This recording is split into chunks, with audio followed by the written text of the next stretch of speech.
D'abord, il faut savoir que l'adoration, qui est la finalité de l'existence de l'homme, car Allah subhanahu wa ta'ala il nous dit dans le Coran وَمَا خَلَقْتُ الْجِنَّ وَالْإِنسَ إِلَّا لِيَعْبُدُونَ مَا أُرِيدُ مِنْهُمْ مِنْ رِزْقٍ وَمَا أُرِيدُ أَنْ يُطْعِمُونَ إِنَّ اللَّهَ هُوَ الرَّزَّاقُ ذُو الْقُوَّةِ الْمَتِينُ.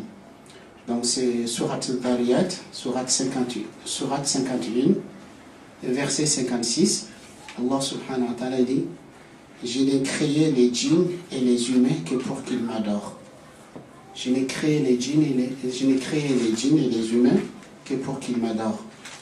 Je ne cherche pas de subsistance. Je ne veux pas d'eux qui me nourrissent. C'est Allah le grand pourvoyeur et le détenteur des forces inébranlables. Donc l'adoration qui est l'objectif et la finalité de l'existence de l'homme, on peut classer l'adoration en trois types. Dans la typologie de l'adoration est de trois types. Des adorations accomplies par les membres, c'est-à-dire des adorations entre guillemets physiques, par exemple comme la prière, comme le pèlerinage, comme le djihad, et comme le fait de se déplacer de chez soi pour aller à la mosquée ou bien pour aller faire une bonne action. Donc c'est une adoration entre guillemets physique, une adoration qui est accomplie par les membres. Il y a deuxième type d'adoration, c'est l'adoration accomplie par la langue, comme la lecture du Coran, comme l'invocation et l'évocation d'Allah subhanahu wa ta'ala, comme le fait d'enseigner, comme le fait de prêcher, et comme le fait d'ordonner bien, interdire le mal. C'est une adoration, mais qui s'accomplit par la langue. Il y a l'adoration qui est accomplie par le cœur. Les adorations, les actes qui sont des actes du cœur. Par exemple, comme l'amour d'Allah subhanahu wa ta'ala et la crainte d'Allah subhanahu wa ta'ala, l'espoir en Allah subhanahu wa ta'ala, et les fêtes, et aussi la sincérité. Donc tous ces actes, ce sont des actes d'adoration, mais qui relèvent du cœur, qui est accompli par le cœur. En fait, il faut savoir que les adorations accomplies par les membres et par la langue visent à atteindre l'état d'adoration du cœur. C'est-à-dire, on fait, si vous voulez, en quelque sorte, les adorations physiques et les adorations qui est accompli par la langue, c'est comme des exercices qui nous entraînent à arriver à un état d'adoration du cœur, pour arriver à l'amour d'Allah, pour arriver à la crainte d'Allah subhanahu wa ta'ala, pour arriver à la sincérité, pour arriver à placer entièrement sa confiance en Allah subhanahu wa ta'ala. Donc il faut savoir que placer sa confiance en Allah est une adoration, comment dirais-je quoi, est une adoration du cœur. Placer sa confiance en Allah fait partie des adorations du cœur. Donc les adorations du cœur sont beaucoup plus importantes que les adorations accomplies par le membre et par la langue. Maintenant, c'est quoi at-tawakkul? C'est quoi placer sa confiance en Allah subhanahu wa ta'ala? Quelle est la définition de tawakkul? En fait, il faut savoir du point de vue linguistique ou bien du point de vue étymologique, at-tawakkul, donc, qui vient du verbe tawakkul, ce verbe s'emploie dans le sens de prendre en charge l'accomplissement de quelque chose. Donc, la racine wakala, donc qui veut dire confier, et dans le sens aussi de recourir à quelqu'un, ou de compter sur quelqu'un pour quelque chose. C'est-à-dire de recourir à quelqu'un ou de compter sur quelqu'un pour accomplir quelque chose. Donc, en fait, on compte sur lui parce qu'on a confiance à ses compétences, ou bien aussi parce qu'on se sent incapable d'accomplir l'action par soi-même. Donc, on fait recours à quelqu'un ou on compte sur quelqu'un pour quelque chose, parce qu'on a confiance à la personne à qui on fait recours et aussi ou bien parce qu'on n'est pas en mesure de faire par nous-mêmes. Donc ça c'est le sens étymologique du terme. Donc wakala, donc ça veut dire prendre en charge quelque chose ou recourir à quelqu'un ou pour quelque chose ou confier quelque chose à quelqu'un d'autre. Donc du point de vue terminologique, c'est-à-dire les savants musulmans, quand ils utilisent ces termes, tawakkul, qu'est-ce que ça veut dire? Qu'est-ce que ça signifie tawakkul, placer sa confiance en Allah? En fait, placer sa confiance en Allah, ça veut dire, quand on a un projet, quand on a une entreprise, on doit entreprendre toutes les mesures et tous les moyens nécessaires pour la réussite du projet. J'ai un projet, j'ai une entreprise, je dois entreprendre toutes les mesures et tous les moyens nécessaires pour la réussite du projet. Ensuite, j'oublie les mesures que j'ai entreprises, les moyens auxquels j'ai fait recours, je les oublie. Je m'en remets entièrement à Allah au sujet des résultats. Avec un cœur apaisé et satisfait. C'est-à-dire, je fais tout, après je m'en remets entièrement à Allah au niveau des résultats, avec un cœur apaisé et un cœur satisfait des résultats que ça va donner. Par exemple, concrètement, imaginons un étudiant qui a des examens à passer. Donc, on sait bien, pour pouvoir réussir ces examens, il faut bien le préparer, il faut bien travailler. Donc, je veux suivre mes cours assidûment. Je vais prendre des notes. Je vais réviser des références en matière de ceci. Je vais bien travailler mes cours, je vais travailler, je vais déployer le maximum d'efforts que je suis en mesure de faire. Je fais tout mon possible. Ensuite, je fais tout mon possible. Ensuite, je passe mes examens tout en ayant confiance en Allah subhanahu wa ta'ala au niveau des résultats. C'est-à-dire, je m'en remets à Allah. Je dis, moi, j'ai fait ce que je suis en mesure de faire, mais les résultats appartiennent à Allah. Bon, maintenant que les résultats soient ce à quoi je m'attendais, c'est-à-dire que j'ai réussi mes examens, alhamdulillah, tant mieux. Si c'est l'inverse aussi, alhamdulillah, tant mieux. J'ai un cœur apaisé, satisfait. Je ne me pose pas de questions, mais pourquoi j'ai tout fait, pourquoi non? Je suis satisfait du résultat, quoi qu'il en soit. C'est ça, tawakkul. Donc, quand on a un projet, quand on est une entreprise, on fait tout ce qu'on est en mesure de faire pour la réussite du projet. Ensuite, au niveau des résultats, on s'en remet à Allah subhanahu wa ta'ala. Et pourquoi on s'en remet à Allah? Car on s'est dit, le choix d'Allah est bien meilleur que mon propre choix. Ce que Allah subhanahu wa ta'ala il va choisir pour moi est bien meilleur que ce que je choisirai moi-même pour moi. Donc c'est ça, le tawakkul. Maintenant, l'importance et la place du tawakkul dans la religion. Il faut savoir que la confiance en Dieu fait partie des actes d'adoration du cœur. C'est l'une des plus hautes qualités liées à la foi.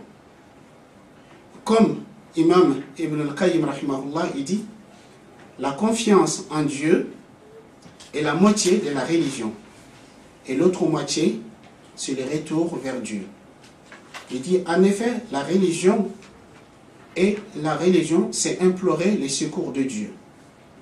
Et l'adorer, implorer les secours de Dieu et l'adorer.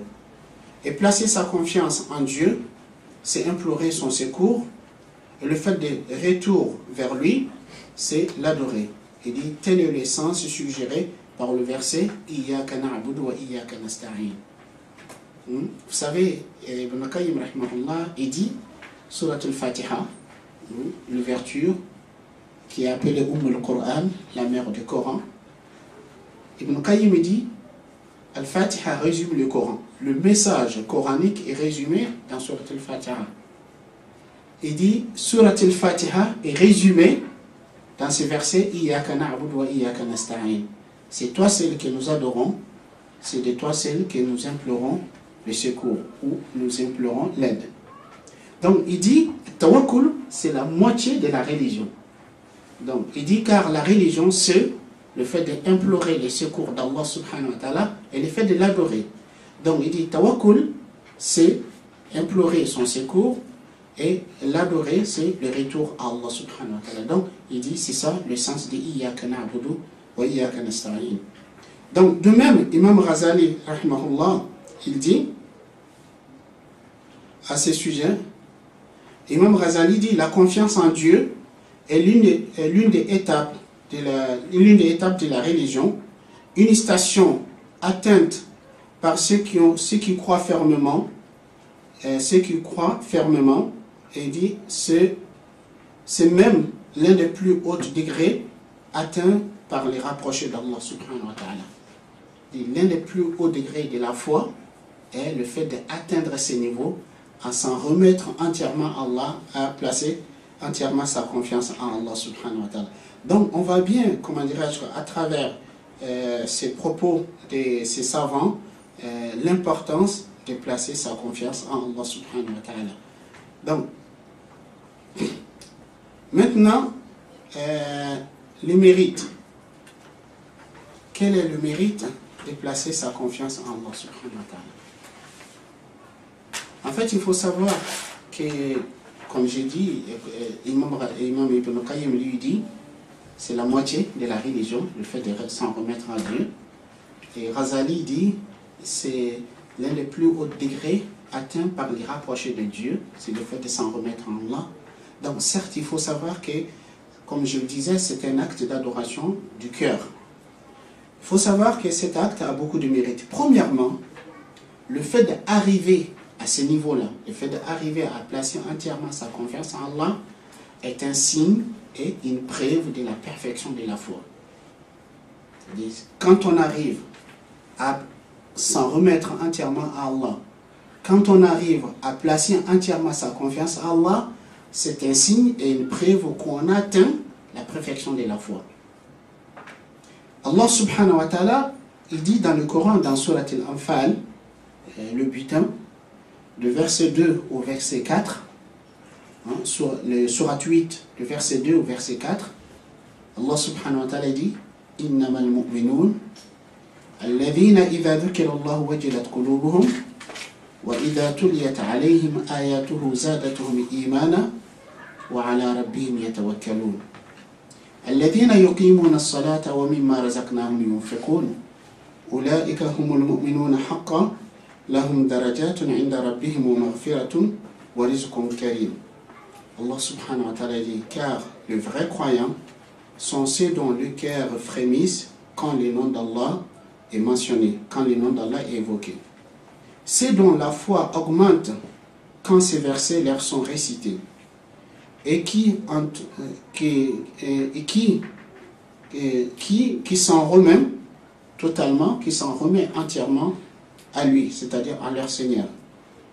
Ceux qui sont assidus à la salat et qui donnent en aumône une partie de ce que nous leur avons attribué, donc le voilà, les véritables croyants auxquels une place de choix, c'est-à-dire un degré élevé, les est réservé auprès de leur Seigneur, ainsi, et une rémission généreuse. Une rémission généreuse. Donc Allah subhanahu wa ta'ala dit, les vrais croyants sont ceux dont lorsqu'on mentionne le nom d'Allah, quand ils entendent l'évocation d'Allah, leur cœur frémissent. Et quand on leur récite les versets d'Allah, cela fait accroître leur foi, qui s'en remettent totalement à leur Seigneur, qui accomplissent assidûment la prière et qui dépensent de ce que nous leur avons attribué. Ceux-là auront un degré élevé auprès de leur Seigneur et une dotation généreuse. Donc vous voyez, Allah subhanahu wa ta'ala nous dit, les vrais croyants, parmi les qualités des vrais croyants, le fait qu'ils s'en remettent entièrement à Allah subhanahu wa ta'ala. Donc ça c'est le premier point par rapport à l'importance de cette adoration. Donc le fait d'arriver à faire cela est un signe qu'on atteint la perfection de la foi. Deuxième point, il faut savoir que s'en remettre à Allah est une qualité commune à tous les prophètes. Étant donné les prophètes et les messagers sont le meilleur des croyants, sont ceux qui ont atteint la perfection de la foi, donc tous les prophètes et tous les messagers, c'était des gens qui s'en remettaient à Allah subhanahu wa ta'ala entièrement. est une qualité commune entre tous les prophètes. En réalité, si vous prenez le temps de lire les histoires, les récits des prophètes dans le Coran, vous allez voir que tous, c'était des gens qui s'en remettaient à Allah. Tous les prophètes et tous les messagers. Dans le Coran, par exemple, Allah subhanahu wa ta'ala, il nous dit, des prophètes Nuh alayhi salatu wassalam, qui dit à son peuple, Ya qawm, in kana kabura alaykum maqami, wa tadhkiri bi ayatillah, fa'ala Allahi tawakkaltu, fa'ajmi'u amrakum wa shuraka'akum, thumma la yakun amrukum alaykum ghummatan, thumma qudu ilayya wa la tunzirun. Il dit, oh mon peuple, si mon séjour parmi vous vous pèse lourd, vous trouvez que c'est le fait que je sois parmi vous et que je vous fais de rappel, ça vous pèse, et vous trouvez que c'est énorme pour vous, inni tawakkaltu ala Allah, je m'en remets à Dieu. Fa'ajmi'u amrakum, décidez-vous, décidez entre vous. Wa shuraka'akum, réunissez tous vos alliés et tous vos associés.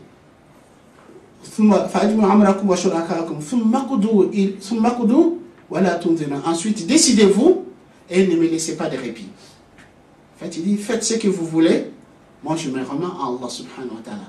Donc, ainsi aussi, par exemple, si je vous invite à lire Surat Yunus, Surat 10 du Coran, et Surat Hud, Surat 11, donc Allah subhanahu wa ta'ala il nous donne plusieurs récits de tous les prophètes, donc tous ils disent la même chose. Hud, aussi pareil, il dit la même chose à son peuple. Hud, Shu'aib, Moïse, en fait tous les prophètes, c'était des gens qui s'en remettaient à Allah subhanahu wa ta'ala. Donc c'est une qualité commune entre tous les prophètes et tous les messagers de Dieu. Comme j'ai dit, premièrement, c'est un signe de la perfection de la foi. Deuxièmement, c'est une qualité commune entre tous les prophètes. Et même aussi notre prophète Mohammed sallallahu alayhi wa sallam. Pareil, Allah subhanahu wa ta'ala, il nous dit الذين قال لهم الناس إن الناس قد جمعوا لكم فاخشوهم فزادهم إيمانا وقالوا حسبنا الله ونعم الوكيل. Il dit, c'est dont les gens leur disaient, les troupes se sont réunies contre vous, craignez-le.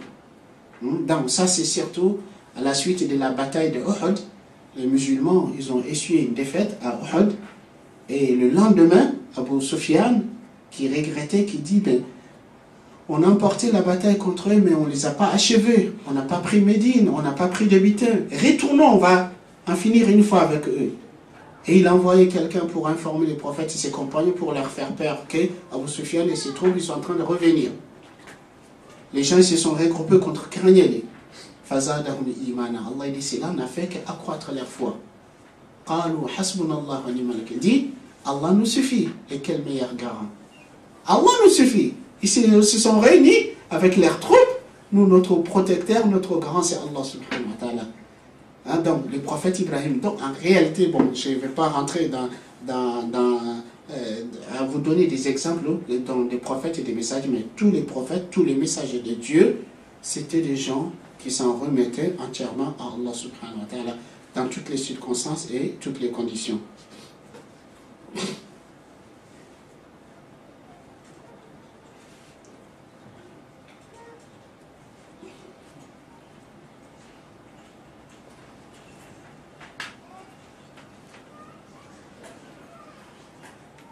Donc, troisième mérite de ça, il faut savoir que s'en remettre à Allah, Allah subhanahu wa ta'ala aime. Allah aime ceux qui se remettent à lui. Ceux qui placent leur confiance en Allah subhanahu wa ta'ala, ils sont gratifiés de l'amour d'Allah subhanahu wa ta'ala. Allah subhanahu wa ta'ala aime ceux qui s'en remettent à lui. Allah subhanahu wa ta'ala, il dit dans le Coran, dans Surat Al-Imran, Surat 3, verset 159, Allah subhanahu wa ta'ala dit فَبِمَا رَحْمَةٍ مِّنَ اللَّهِ لِنْتَ لَهُمْ وَلَوْ كُنْتَ فَظًّا غَلِيظَ الْقَلْبِ لَانفَضُّوا مِنْ حَوْلِكَ فَاعْفُ عَنْهُمْ وَاسْتَغْفِرْ لَهُمْ وَشَاوِرْهُمْ فِي الْأَمْرِ فَإِذَا عَزَمْتَ فَتَوَكَّلْ عَلَى اللَّهِ إِنَّ اللَّهَ يُحِبُّ الْمُتَوَكِّلِينَ. Donc Allah subhanahu wa ta'ala dit, il s'adresse au prophète, il dit, c'est par quelque miséricorde d'Allah que tu as été si doux envers eux. En fait, après la défaite de Uhud, Allah dit au prophète, c'est par quelque miséricorde d'Allah que tu as été si doux envers eux, en fait, le fait que le prophète il n'a pas puni, c'est qu'ils ont désobéi à ses ordres. Il dit, Walaw kunta faddan ghalidha al-qalbi. Si tu étais dur au cœur rude, il se serait enfui de ton entourage. Fa'af anhum, pardonne-leur. Wastaghfir lahum, et implore le pardon d'Allah pour eux. Washawirhum fil amr, et concerte-le, demande leur avis dans les affaires. En fait, le prophète sallallahu alayhi wa sallam, avant de sortir de Médine pour aller à la rencontre des ennemis, il s'est concerté avec ses compagnons. La plupart, ils ont dit non, on ne reste pas à Médine, on sort, on va les rencontrer à l'extérieur, sinon ils vont croire qu'on a eu peur d'eux. Mais le prophète, lui, il était d'avis de rester à Médine, de se défendre de l'intérieur de Médine. Mais quand il a vu la majorité sont d'avis qu'on sort, on va les rencontrer, le prophète, il décide de sortir, d'aller le rencontrer. Mais Allah, il dit, c'est pas pour une première fois qu'il leur a demandé un avis, leur avis n'était pas le bon, qu'il dit, bon, c'est fini, je ne vous demande plus d'avis. Non, Allah il dit, washawirhum fil amr. Demande leur avis dans les affaires. Fa'idha azamta, à partir du moment où tu te décides, fatawakkal ala Allah, place ta confiance en Allah. Mais il faut les concerter, il faut demander leur avis, mais une fois la décision est prise, confie-toi à Allah. Allah aime ceux qui se remettent à lui. Allah aime. Donc, s'en remettre à Allah subhanahu wa ta'ala, ceux qui s'en remettent à Allah, ils sont gratifiés de l'amour d'Allah. Allah aime ceux qui s'en remettent en lui. Donc, en fait, le musulman, le croyant, qu'est-ce que nous cherchons dans la vie? Nous cherchons à être aimés d'Allah subhanahu wa ta'ala. Donc, quatrième point, quatrième bienfait de s'en remettre à Allah, et il faut savoir que Allah subhanahu wa ta'ala, il s'est porté garant de prendre en charge ceux qui s'en remettent à lui. Allah a promis et il s'est porté garant de prendre en charge ceux qui s'en remettent en lui. Si tu t'en remets en Allah, Allah il te prendra en charge. Donc, c'est-à-dire, Allah subhanahu wa ta'ala, il te suffira. Allah, il te protégera. Allah, il subviendra à tes besoins. Allah subhanahu wa ta'ala, il nous dit dans le Coran, dans Surat al-Talaq, Surat 65, verset 2 et 3, Allah subhanahu wa ta'ala dit وَمَنْ يَتَوَكَّلْ عَلَى اللَّهِ فَهُوَ حَسْبُهُ. Allah dit وَمَنْ يَتَوَكَّلْ عَلَى اللَّهِ فَهُوَ حَسْبُهُ. Quiconque qui place sa confiance en Allah, Allah il les suffira. Quiconque qui place sa confiance en Allah, Allah il les suffira. Et le prophète sallallahu alayhi wa sallam, il le dit dans un hadith. Il dit, lorsque le croyant quitte chez lui, en sortant de chez lui, qui dit Bismillah, tawakkaltu ala Allah, wa la hawla wa la quwwata illa billah. En fait, ça c'est l'invocation qu'on doit dire quand on sort de la maison. Donc il dit, lorsque le croyant dit, par le nom d'Allah, je place ma confiance en Allah, il n'y a de force ni de puissance que par Allah. Il dit, Satan s'écarte de son chemin. Satan, il s'écarte de son chemin. Et ils se disent, entre eux, les démons, comment pourrais-tu atteindre quelqu'un qui est... Non, on lui dit, quand la personne dit, Bismillah, tawakkaltu ala Allah, wa la hawla wa la quwwata illa billah, par le nom d'Allah, je place ma confiance en Allah, il n'y a de force ni de puissance que par Allah. On lui dit, Wukita wa kufita. Tu es protégé et tu es pris en charge, tu es suffi. Il dit, Satan s'écarte de son chemin et ils se disent entre eux, comment pourrais-tu avoir chemin, comment pourrais-tu avoir la voie vers quelqu'un qui est protégé et qui est pris en charge par Dieu? Est-ce que le démon peut avoir la voie, le chemin vers quelqu'un qui est protégé et qui est pris en charge par Dieu? Non, c'est impossible. Donc, vous voyez, Allah subhanahu wa ta'ala dit, وَمَنْ يَتَوَكَّلَ عَلَى اللَّهِ فَهُوَ حَسْبُهُ. Quiconque qui s'en remet à Allah, Allah lui suffira. Donc Allah, il se porte garant de protéger et de suffire ceux qui s'en remettent en Allah subhanahu wa ta'ala. Cinquième point, cinquième mérite de s'en remettre en Allah. Ceux qui s'en remettent en Allah, ils sont promis au paradis, qui ne subiront pas aucun jugement, ils n'auront pas de compte à rendre et ils ne subiront aucun châtiment. C'est-à-dire, ceux qui s'en remettent à Allah, ils rentrent au paradis direct. Le jour du jugement dernier, Ils n'auront pas de compte à rendre, ils ne subiront aucun châtiment. C'est les invités VIP du paradis, si vous voulez. En fait, il y en a un hadith rapporté par Bukhari et Muslim, d'après Abdullah ibn Abbas radiallahu anhu. Abdullah ibn Abbas radiallahu anhu rapporte que le prophète sallallahu alayhi wa sallam a dit عرضت علي الأمم فرأيت النبي ومعه الرعد ورأيت النبي ومعه 2 أو 3 ورأيت النبي ومعه 1 ورأيت النبي وليس معه أحد ثم عرض لي سواد عظيم فظننته أمتي فقيل يا محمد هذا موسى وأمته ثم عرض لي سواد أعظم قيل لي يا محمد هذه أمتك ومعهم 70,000 يدخلون الجنة بغير حساب ولا عذاب. Le prophète sallallahu alayhi wa sallam dit, on m'a fait voir les communautés. En fait, Allah subhanahu wa ta'ala, il a fait voir au prophète sallallahu alayhi wa sallam l'une des scènes des jours du jugement dernier. L'une des scènes des jours de jugement, des choses qui vont se passer au jour du jugement dernier, Allah il a fait voir au prophète sallallahu alayhi wa sallam dans ce monde. Il dit, on m'a fait voir les communautés. J'ai vu un prophète, avec lui il y a une dizaine de personnes. C'est-à-dire un prophète qui est venu transmettre le message et prêcher. Il n'y a qu'une dizaine de personnes qui ont cru en lui, qui l'ont suivi. J'ai vu un prophète avec lui, une dizaine de personnes. Et j'ai vu un prophète, avec lui, il y a 2 ou 3 personnes. J'ai vu un prophète, avec lui, une seule personne. J'ai vu un prophète, avec lui, personne. Il n'y avait personne. Le prophète, il est venu, il a prêché, personne ne l'a cru, personne ne l'a suivi. Donc le prophète, sallallahu alayhi wa sallam, dit, on l'a fait voir ça. Il dit ensuite, j'ai vu une grande masse, une grande foule. Il dit, je pensais que c'est ma communauté. J'ai vu une grande foule, je pensais que c'est ma communauté. On me dit, oh Mohammed, celle-ci est Moïse et sa communauté. Et Moïse et sa communauté. Il dit, ensuite on m'a fait voir une foule beaucoup plus grande, plus importante que la première. Et on me dit, oh Mohammed, celle-ci est ta communauté. Avec eux, il y a 70 000 personnes qui rentreront au paradis sans aucun rendement de compte et sans subir aucun châtiment.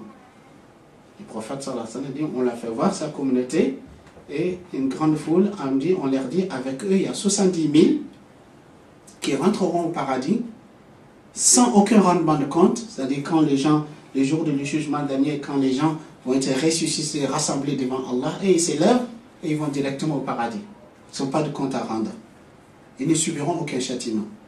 Et le prophète sallallahu alayhi wa sallam, quand il a dit ça, après il s'est levé, il est rentré chez lui. Vous savez, la maison du prophète sallallahu alayhi wa sallam, sa porte donnait dans la mosquée.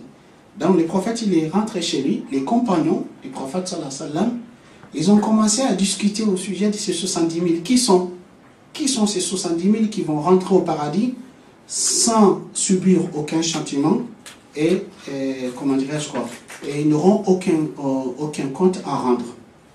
Il y en a qui disaient, peut-être ce sont les compagnons du prophète qui ont vécu avec le prophète, qui l'ont vu, qui l'ont soutenu.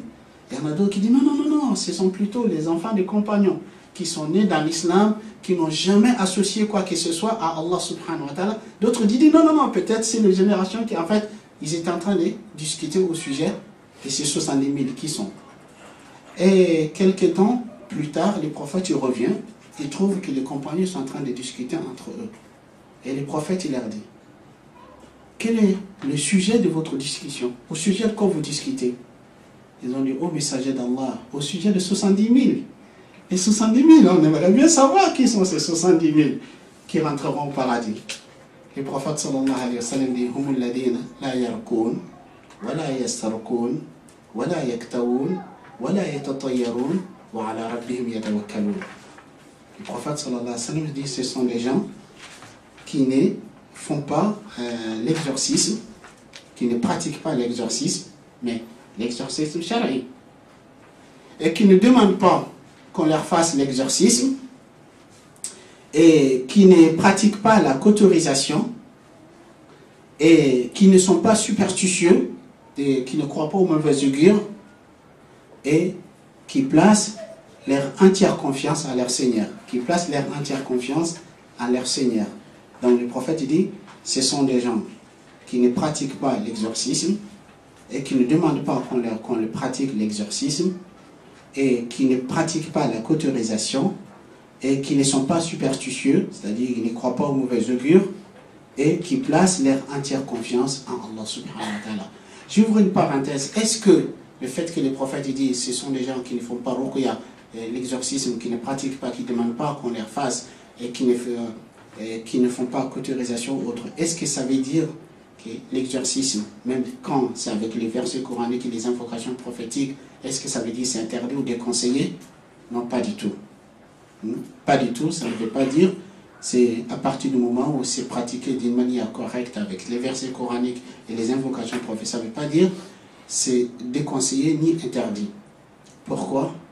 Car le meilleur des anges, qui est Jibril alayhi salatu wassalam, a pratiqué l'exorcisme au meilleur des humains, qui est le prophète sallallahu alayhi wa sallam. Car quand le prophète sallallahu alayhi wa sallam a été ensorcelé, Allah il a envoyé Jibril et Mikaïl qui sont venus, qui l'ont pratiqué l'exorcisme. Et le prophète sallallahu alayhi wa sallam lui-même, il a fait à ses compagnons. Mais en fait, ce qu'il faut comprendre de ces hadiths, c'est surtout la fin. Allah dit wa ala rabbihim yatawakkalun, et qui placent leur entière confiance en leur Seigneur. Donc en fait, le fait d'arriver à placer entièrement sa confiance en Allah subhanahu wa ta'ala, ça te rend éligible pour avoir l'accès au paradis sans subir aucun châtiment, sans aucun rendement de compte. Donc, ça c'est donc cinquième bienfait. Et donc ceux qui placent leur confiance en Allah, ils rentreront au paradis direct sans subir aucun châtiment, sans aucun rendement de compte. Bon, maintenant, dernier point, dernier mérite d'arriver à placer sa confiance en Allah subhanahu wa ta'ala. Il faut savoir que ceux qui placent leur confiance en Allah, le démon Satan n'aura aucun pouvoir sur eux. Satan n'a aucun pouvoir sur ceux qui placent entièrement leur confiance en Allah subhanahu wa ta'ala. Il faut savoir, Iblis et ses alliés, l'ennemi juré de l'âme dès le premier jour, et qui ne œuvre que pour égarer les humains, pour les éloigner des droits chemins. Donc, ils n'auront aucun pouvoir sur celui qui s'en remet à Allah, qui place entièrement sa confiance en lui. Allah subhanahu wa ta'ala, il nous dit dans le Coran, فَإِذَا قَرَأَتَ الْقُرْآنَ فَاسْتَعِذْ بِاللَّهِ مِنَ الشَّيْطَانِ الرَّجِيمِ إِنَّهُ لَيْسَ لَهُ سُلْطَانٌ عَلَى الَّذِينَ آمَنُوا وَعَلَى رَبِّهِمْ يَتَوَكَّلُونَ. Donc c'est sourate Les Abeilles, sourate 16, versets 98 et 99. Sourate 16, versets 98 et 19. Donc Allah subhanahu wa ta'ala dit, lorsque tu lis le Coran, demande la protection d'Allah contre les diables bannis. Il n'a aucun pouvoir sur ceux qui croient. Il n'a aucun pouvoir sur ceux qui croient en Dieu et qui se confient à lui. Il n'a aucun pouvoir sur ceux qui croient en Dieu et qui se confient à lui. Et je vous disais dans les hadiths que le prophète sallallahu alayhi wa sallam dit, quand le serviteur, au moment où il quitte chez lui, dit Bismillah et tawakkaltu ala Allah, Bismillah, au nom de Dieu, je m'en remets à Allah. La hawla wa la quwwata illa billah, il n'y a de force ni de puissance que par Allah. On lui dit Kufita wa waqita, tu es suffi et tu es protégé. Et Satan s'écarte de son chemin et se disent les uns aux autres, comment pourrais-tu atteindre quelqu'un qui est pris en charge et qui est protégé par Dieu?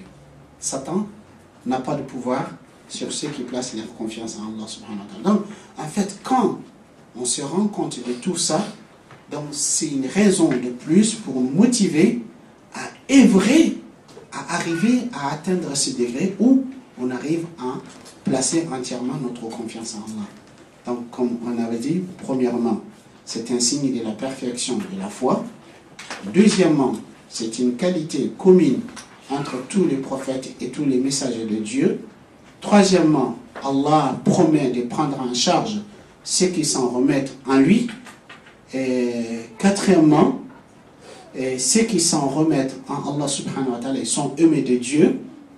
Cinquièmement, ceux qui s'en remettent en Allah, ils sont promis au paradis sans aucun jugement et sans subir aucun châtiment. Et sixièmement, Satan n'a aucun pouvoir sur ceux qui s'en remettent en Allah subhanahu wa ta'ala. Donc ça vaut la peine d'arriver, d'œuvrer, de travailler sa foi pour arriver à s'en remettre en Allah. Et car quand on s'en remet en Allah, on est pris en charge par Dieu et on est promis au paradis. C'est ce que tout un chacun d'entre nous cherche dans notre vie.